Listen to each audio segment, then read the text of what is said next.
दोस्तों, अगर आप हमेशा के लिए फाइनेंशियल रूप से समर्थ और मजबूत बनना चाहते हैं तो आपको कुछ खास तरीकों से कमाई को मैनेज करना सीखना होगा।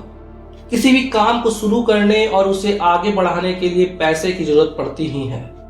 बिना फंड्स के आप अपने आइडिया पर काम शुरू नहीं कर सकते।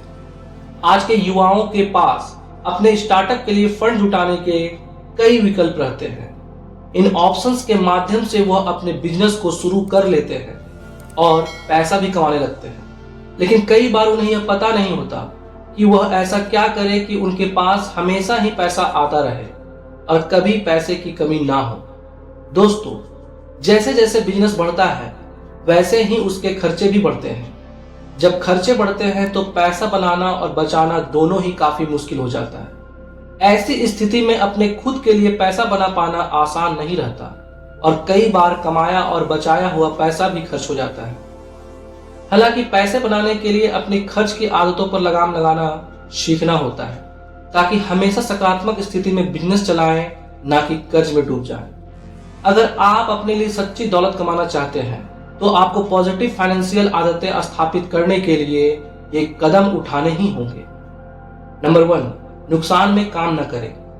दोस्तों, पैसा बनाने के दौरान अधिकतर एंटरप्रेन्योर्स जो गलती करते हैं वह होती है कमाई से ज्यादा खर्च करना। अक्सर लोग जितना कमाते हैं उससे ज्यादा खर्च कर देते हैं। हो सकता है यह सुनने में हास्यास्पद लगे, लेकिन यही सच है। पैसा बनाने का एक सबसे आसान तरीका यही है कि आप जितना कमा रहे हैं उससे कम खर्च करें। हालांकि अधिकतर लोग यहीं चूक बैठते हैं और क्रेडिट कार्ड के भरोसे खर्च करते रहते हैं। वह सोचते हैं कि भविष्य में ज्यादा पैसा कमा लेंगे और उससे सब बराबर हो जाएगा। लेकिन वास्तव में जब ऐसा होता है और ऐसे लोग ज्यादा पैसा कमाने लगते हैं तो वह खर्च भी ज्यादा करते हैं। इससे उनके खर्च की बुरी आदत बनी रहती है और वह नुकसान में भी काम चलाते रहते हैं। नंबर 2, खुद पर टैक्स लगाएं। दोस्तों, सोचे कि सरकार अचानक ही टैक्स बढ़ा दे और आपको हर महीने 1000 रुपये ज्यादा का टैक्स भरना पड़े तो आप कैसे न कैसे करके वह टैक्स भरेंगे। आप किसी भी तरह से इन 1000 रुपये का इंतजाम हर महीने करेंगे, लेकिन जब पैसे बचाने की बात आएगी तब आप हर महीने सेविंग के लिए निकालने की बात पर अक्सर बहाने बनाते नजर आएंगे या अगले महीने पर टालते नजर आएंगे। दोस्तों, ऐसे में एक ऑटोमेटिक बैंक ट्रांसफर सेट करें जिससे जब भी आपका पेमेंट आए उसमें से कुछ हिस्सा आपके सेविंग अकाउंट में चला जाए। आप यह मानकर चले कि वह पैसा ही नहीं है और उसे कुछ समय के लिए भूल जाएं।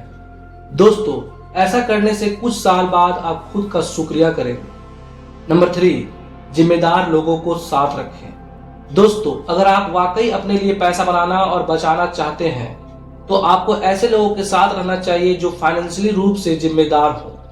यह ऐसे लोग होते हैं जिनसे आप सीखते हैं कि बचत कैसे करना है।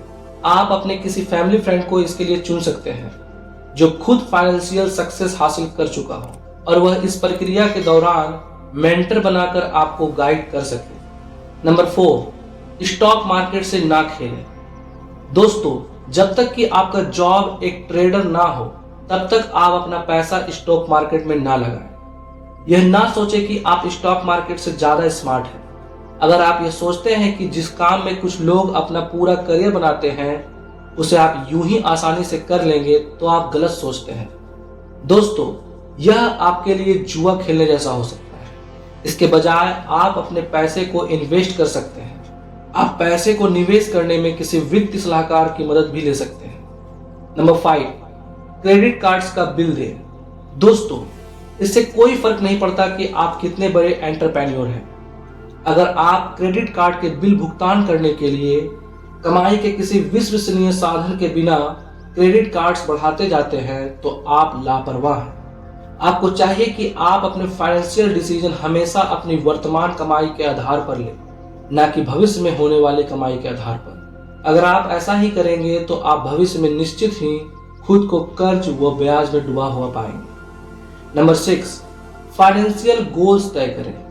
दोस्तों, जब आपके पास कोई लक्ष्य होता है तो आप पैसे को लेकर जिम्मेदार होते हैं, लेकिन जब आपके पास कोई लक्ष्य नहीं होता तो आप बिना सोचे समझे अपना पैसा आसानी से खर्च कर देते हैं। दोस्तों, इसलिए हर साल की शुरुआत में ही अपने लिए एक बड़ा लक्ष्य निर्धारित कर लें और उसके बाद उसे 3 महीने के क्वार्टर में बांट लें ताकि आप हर क्वार्टर में अपनी बढ़त चेक कर सकें। छोटे लक्ष्यों के बाद ही आप बड़ा लक्ष्य पा सकेंगे। नंबर 7 एंड लास्ट, 50-30-20 नियम अपनाएं।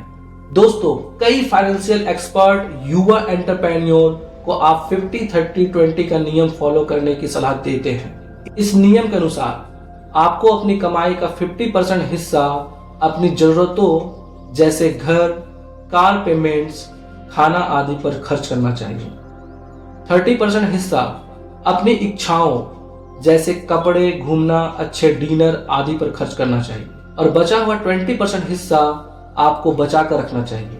खासकर जब आप युवा होते हैं तब आप 70-20-10 नियम अपनाने के करीब होते हैं, जो कि बहुत हद तक आपके पैसे आपके बैंक से खाली करने का काम करता है। दोस्तों, आपका लक्ष्य 50-30-20 नियम को हासिल करने का होना चाहिए, तभी आप सही मायनों में एक सफल एंटरप्रेन्योर बन पाएंगे। धन्यवाद।